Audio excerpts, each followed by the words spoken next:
Psychopaths' brains wired to seek rewards no matter the consequences. This will explain why psychopaths do things despite the negative consequences. It has to do with the chemicals in their brain, especially dopamine, which is exaggerated and produced a lot higher than a normal brain.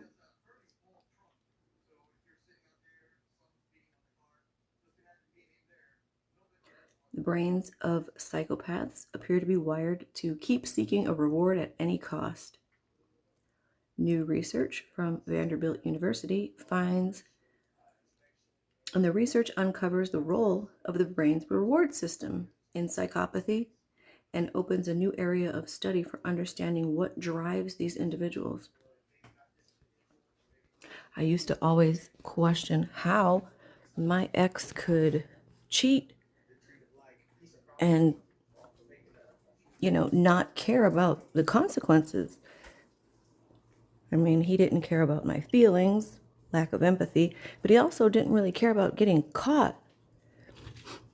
I mean, of course, when it came time for that to happen and I caught him, that was a different story. But, at the time that he's doing it, he's not thinking about that. And they don't learn from their mistakes either, because they'll keep repeating the same thing, forgetting about what will happen when, they get caught. Psychopaths are often thought of as cold-blooded criminals who take what they want without thinking about consequences. We found that a hyper-reactive dopamine reward system may be the foundation for some of the most problematic behaviors associated with psychopathy, such as violent crime, recidivism, and substance abuse. This also is another explanation as to why they're never satisfied in a relationship. They could be in the best relationship of their life and still go and seek out more people because they are constantly looking for another reward. They have too much dopamine, so they're never content, they're never satisfied. Once they focus on the chance to get a reward, psychopaths are unable to alter their attention until they get what they're after. It's not just that they don't appreciate the potential threat or the consequences, but that the anticipation or motivation for the reward overwhelms those concerns. So, if you have someone who is thinking about cheating with somebody else, they cannot stop thinking about it until they actually go and cheat, which is highly disgusting, but so is the psychopathic personality. And that would also explain why on Christmas, when my ex was over here and I had just walked in the door with dinner and we were supposed to watch a Christmas movie and hang out.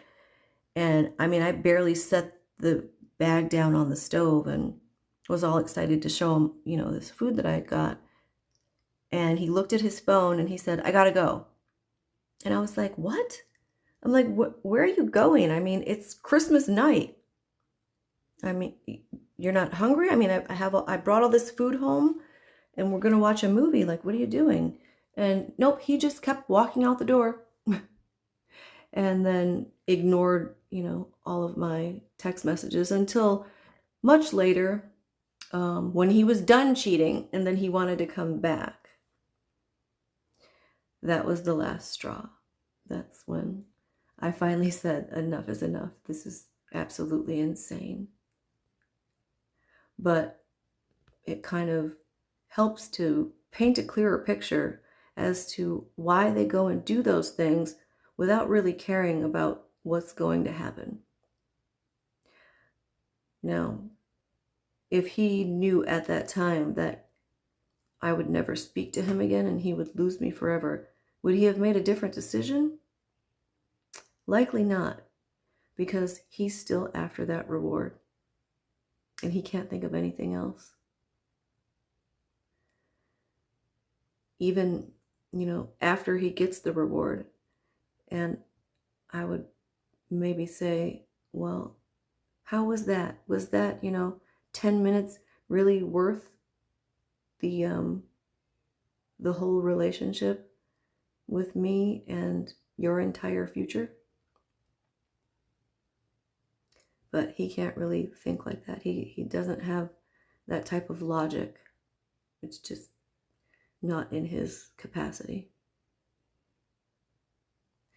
So that helps to explain why they can do the things that they do and why they are always so impulsive and stuck on getting the reward once they get it in their head that that's what they want.